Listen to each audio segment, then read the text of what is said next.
My name is Richard Voltaire. My name is Hudson. And this is Real Talk with H&R. Ladies and gentlemen, we want to thank you for all love we got with our sister Vanya.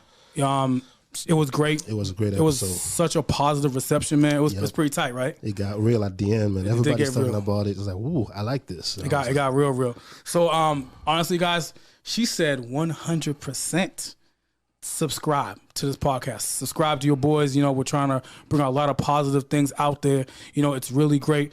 And I just think that we just need to really, really just be mindful about, you know, the things that myself and my brother are trying to accomplish here. Yeah. You know, really trying to highlight things within the community. So I think it's important for us to continuously be those individuals. And I will say, the goal for this year is 1,000 subscribers. If it's more, 1,000. We welcome it. But 1, that's the plan. 1,000 is a good goal. Right now we're at 498, so 1,000 would be amazing. That's right. You know, I had a conversation with Hudson that I feel like it was important for us to have a law enforcement police officer on the podcast, because I feel like there's such a negative perception. And I grew up in the city of Malden, and I know so many great law enforcement officers. Yep. So to me, it's like it is a privilege and an honor for us to have one today.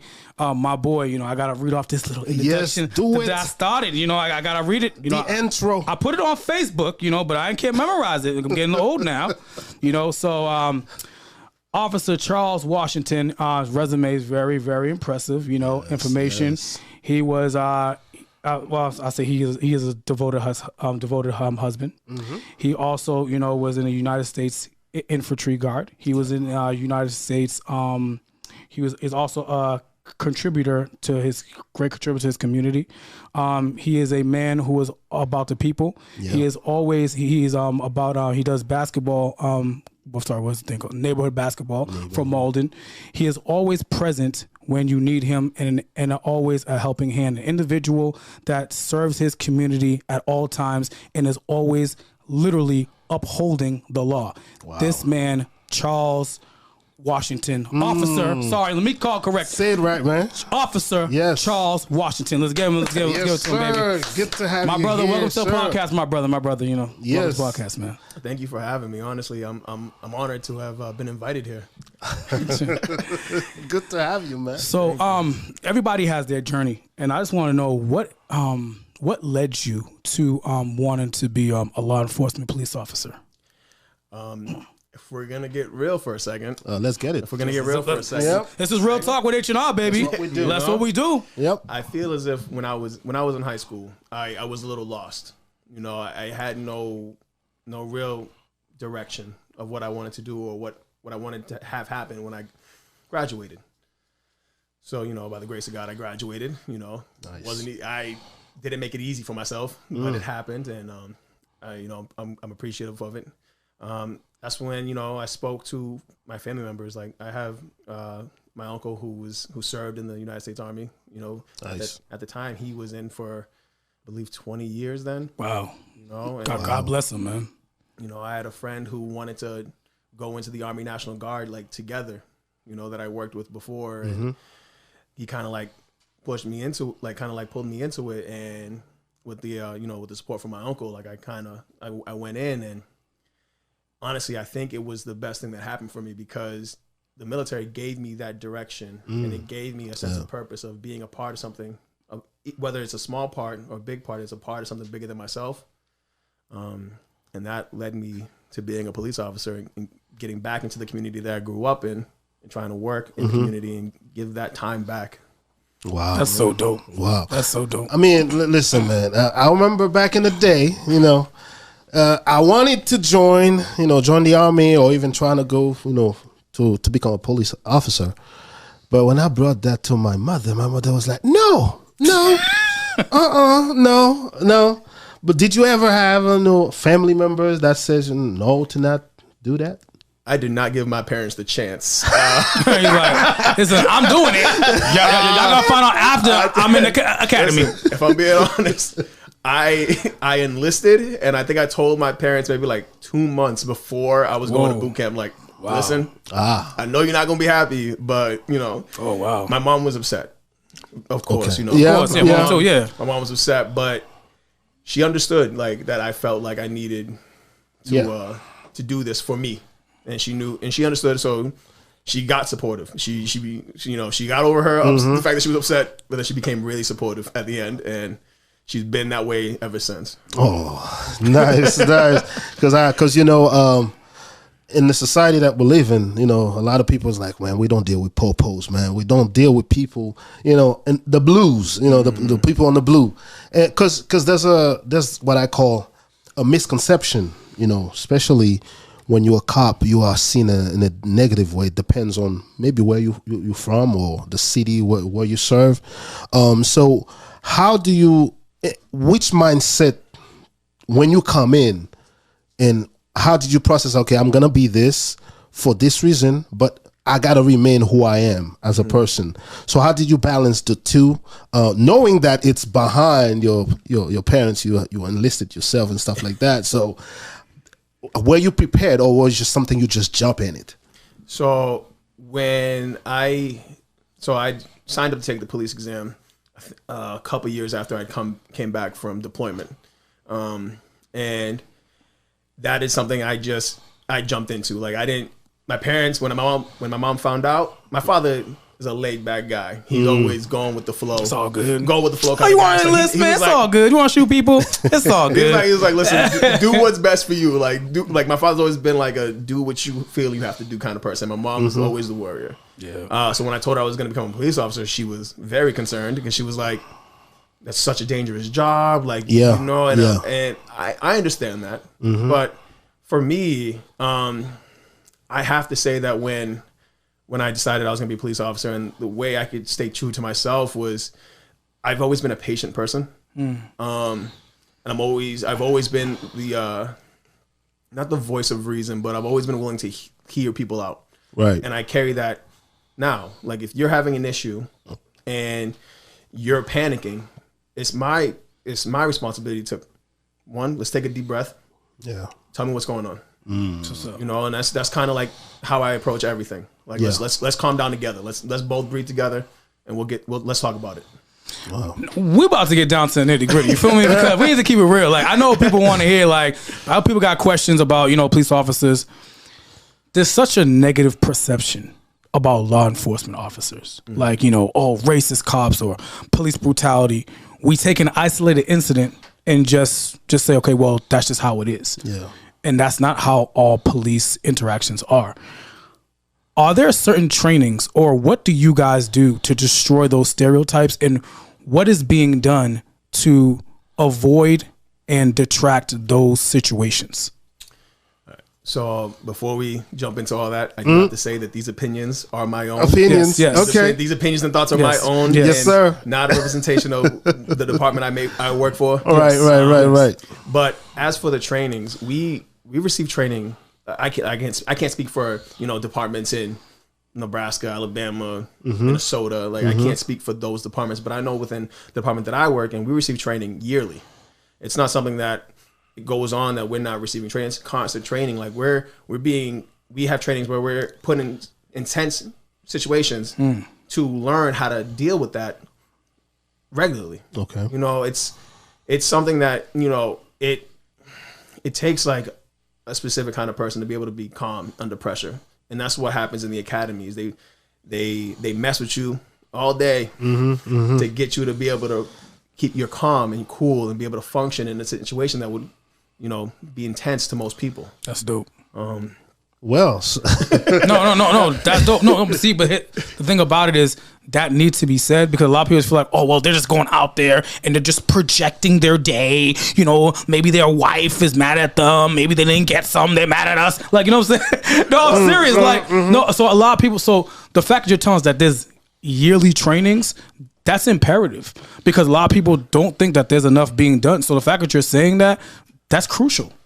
And like you said, like, that might be a thing where people are projecting. Like, that could happen, but it at least where I work, it doesn't. Because even at the beginning of the day, we're like, listen, whatever's happening at home has to stay at home, because you have to be able to serve and protect. You have to be able to help people. Like, you can't help someone else if you're not calm and cool and collected.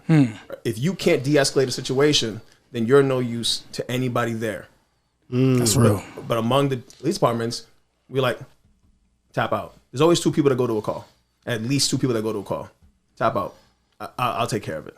That's good. You know, like like that happens. Like there are officers who might get a little hot, and we're like, take a break. I'll take over. Go get some fresh air. That's good. Well, listen, this is gonna be like a funny question. I love that. But do you think it's a requirement to have a mean face when you're a cop? You know, when you show up to a place. What kind of question is that? People at home, I'm sorry. Listen. We're trying to be serious up in here. He out here asking clown questions. What kind of question is that? What kind of question is that? Do I have a mean face? No, I'm not. What kind of question is you that? don't have man? a mean face. You have a relatable face. Like when people see you, they're not gonna be scared. But there are some men. I see some police. They be holding. They put their hand right here. I'm not gonna lie. That mean face. That look kind of dope. You're afraid with the to vest next to them. With the vest, though. I'm not gonna lie. That's kind of dope, though. I'm not gonna lie. I do that sometimes too. Yeah, that's kinda dope. It's just, you know, I'm here. I'm resting my hands here. Like, you But know, that's football, though. Football player. You got the football pads. That's football pads. You do the same thing. Yeah. I've been doing that since high school. Yeah, Exactly. that's football, man. I'm not gonna lie. If I see him, I'll be like, I can already tell. Certain people, they have that presence. When you see them, they're approachable. Yeah. That's fair to say, right? That's the reason why I said that, because sometimes, I don't know, maybe the man is having a bad day, you know, things are not going. Have you ever been exposed to situations that, you know, put your life in danger ever? And to be honest, any situation could take a turn, right? And that's what we learned is like any situation could take a turn. A mother and a husband could be arguing, and we go in, and then one of them turns on us. Any situation can turn out that way, as long as we do our job effectively, it won't. But okay. and saying that, going back to what you were saying, I have a relatable face. I have to tell you, that was not the case for a while. I saw pictures. You look mad young. I went to some of his old films. Like, yo, he look mad young, bro. I'm like, oh, it's dip. The reason why I say that look a grown man. Right. The reason why I say that is because at the time, I believe around the time, I'm not 100% sure, but I believe around the time when I was in the police academy, that's when we lost Michael Brown. Yeah. Wow. You know what I mean? It was a tough time. And even in the academy, the instructor was like, it's a tough time to be a cop. Yeah. And I didn't realize how tough it was going to be until I got out of the academy. And then I was looked at as a race traitor. I was called that, to my face. Like, people said it to me, and I didn't get upset about it. My job is, I understand, I can see why you feel that way. I need to change that perception. So that's kind of been like my thing is, you have this perception, and that's fine. Everyone has their preconceived notions. That's okay. I'm not going to judge you for it. But now it's on me as the police officer to change that notion. See, that's crazy, because that actually was going to lead me into my next question, because there is this stigma on just, you know, black and brown individuals like ourselves who have this, you know, fear of police officers. I don't personally, because I've met too many good ones. But I remember one time I was driving, and there was a police officer behind me, and for a split second I was like, oh snap, he's gonna pull me over. I'm like, why am I thinking like that? And I started praying, like, no, I'm good. But the perception is, when you're black, you're gonna get pulled over, they're gonna beat you up with a nightstick, you know, the whole Rodney King thing. What, as a black man living in America, and knowing that you guys are supposed to serve and protect, how do we get rid of that stigma and that negative darkness that just seems like it just won't go away? As for getting pulled over, I get nervous. That's a tough one. That's a tough one. I get nervous, right? Yeah. Because at the end of the day, beginning and the end of the day, I am a black man in America. Yeah. You know, going through life as a black man in America. Right. But everyone gets nervous. I talk to everybody, everyone, even cops who are cops, and they get pulled over, they are nervous, because getting pulled over isn't necessarily a good thing. You're not getting pulled over because someone a cop wants to hand you. Hey, what's up, brother? Yeah, man. Oh, how's your day going? I noticed you, know dog. what I mean? Yeah. So like that nervousness is just. How we react depends on how that goes. Okay. Right? Yes. So like, for example, if I pull someone over and they're like, oh, what'd you pull me over for? Blah, blah, blah. I'm a very calm person. I'm like, I've done it before. I'm like, hey, I'm sorry. Am I yelling at you? They're like, no. And I'm like, all right, so let's take it down and we'll just talk and I'll explain everything. Like, this is it. And I'm very, my whole thing is transparency. Yeah. Even when I go to calls and I've talked to people and they're very hyped, and I'm like, listen, again, like example, the mess between a man and his wife or girlfriend, whatever, it gets physical. Yeah. And I know he's gonna get locked up. I'm not gonna go in there and be like, turn around, put your hands behind your back. I'm like, listen, Let me hear your side of the story, and we'll figure out what's going on from there. I feel like once people feel heard, they're more cooperative. Why can't all cops have your approach, man? No, seriously, I see mean, that, right? I'm listening. I'm like, that's a good one. No, that was good, man. But like some don't. I'm not they talking don't. for everybody else. You know, They come out guns ablaze, I'm like, bro. Yeah. But the thing is that also goes both ways because some people, nah, you're not listen, trying to. that hear is so me. You know what true. I mean? Like That it is goes both true. ways. That's true. But like, That is true. I feel like if people can work together, and while it might be a stretch, a reach, but like if we can start there, like the communication, right? Communication, transparency. Like, listen, I'm going to hear you out, but depending on how this story goes or how this incident goes, I might have to place you under arrest. It's just, I'm sorry, it just has to happen. You know, real quick. I was coming from Cambridge. No, say it. We were playing basketball and then coming back to Everett, and then it's kind of cold. But you know, when you turn the heater inside the car, and then the window got foggy a little bit, you can't really see. And then as I'm driving, and all right, I'm like, oh no. So we stop. Everybody in the car's like, oh man, it's racial profiling. He's coming to check us because the window. I'm like, well, that was the heater. I mean, it's Hudson. Is your car registered under your name? I'm like, yeah, that's my car. They're like, okay, then stay cool. And then the cop shows up. How you guys doing? I'm like, we're good.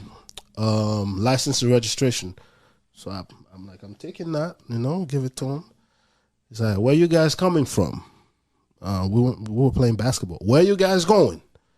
We're going to Everett. You got anything in the car?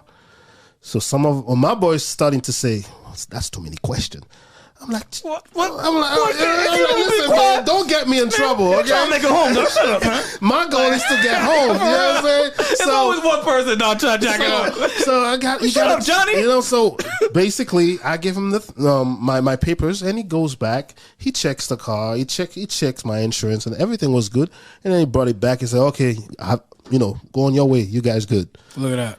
So that was it. I mean, at the end of the day, I know it's a checkup. Now I don't see the thing about society is, do you think we're doing a good job by now any young kid can, just because you see a car stop you, does that mean he's trying to racial profiling, or is he just doing his job, or what exactly is the mindset that you see a lot of people, once you see a cop, you're like, oh my goodness, they coming for us.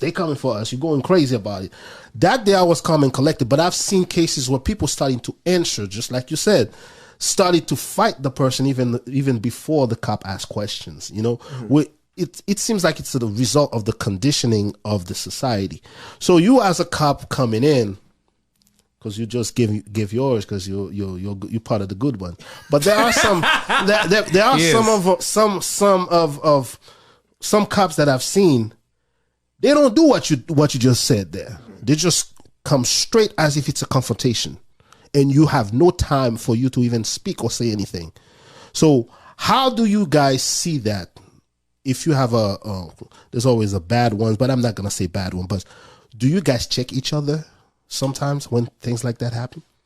Yes. Like when I said earlier, like if someone's heated or getting a little out of pocket, we'll tap in. We'll tap in. But even now, like what we have now is we have body cams. So we have body cams in Malden now, and everything's. You have it sometimes, or you don't? Yeah, we have it all the time. Okay. Yeah, we have body cams all the time. We have to have them. Like we go in, we grab it. Every day. Grab it, put it away, let it charge. Every day we're supposed to have it. Nice. So every incident is recorded, and then even if something happens out of pocket, those are public record. Like you can put in a request for body camera footage. You can put in a request for call logs. You can everything's so. I feel like in this state, pretty good about making everything more transparent in regards to. Seeing what kind of calls cops are going to frequently, seeing what locations cops are reporting to very frequently.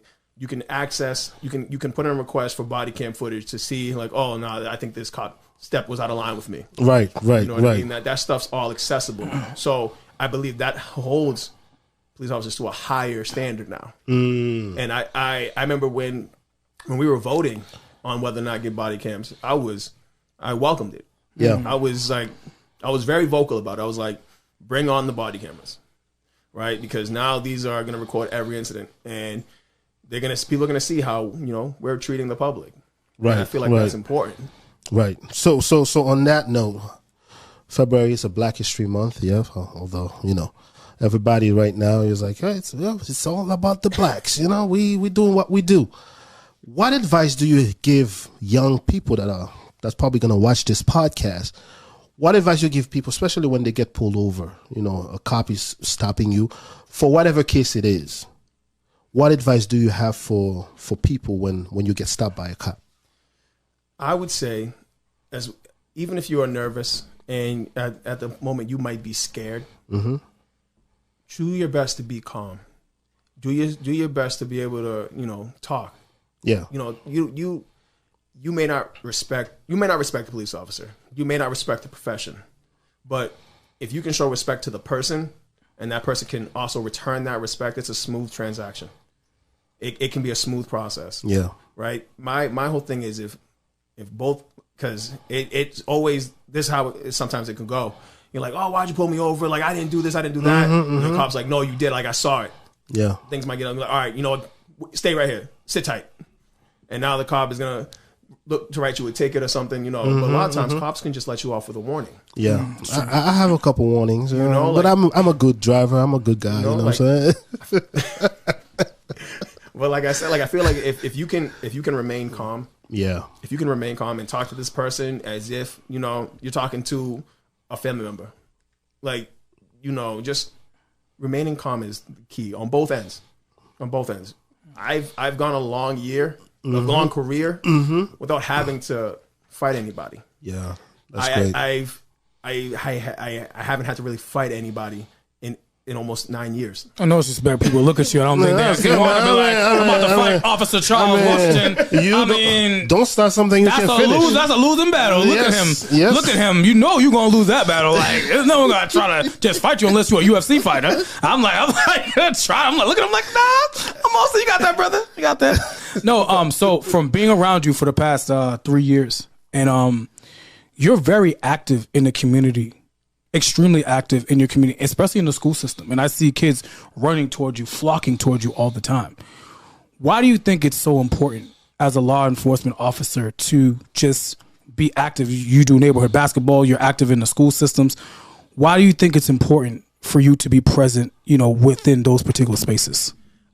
Well, to be honest, these are the kids that are growing up in our city, right? We see these kids in the school system, like as a police officer, like not in a negative light, but as the school resource officers, they see these kids go from first grade all the way to seniors, whether they go to school, whether they stay in Malden for high school. Like, we see these kids grow up, and these kids may feel like they're coming back home after they finish college, or if, they go into a trade. These kids are growing up in our city. Like, I feel like the reason why it's important to be involved is because these kids will see you as a fixture in the community, not just someone who's in and out when he feels like it, just showing up when it's good for him.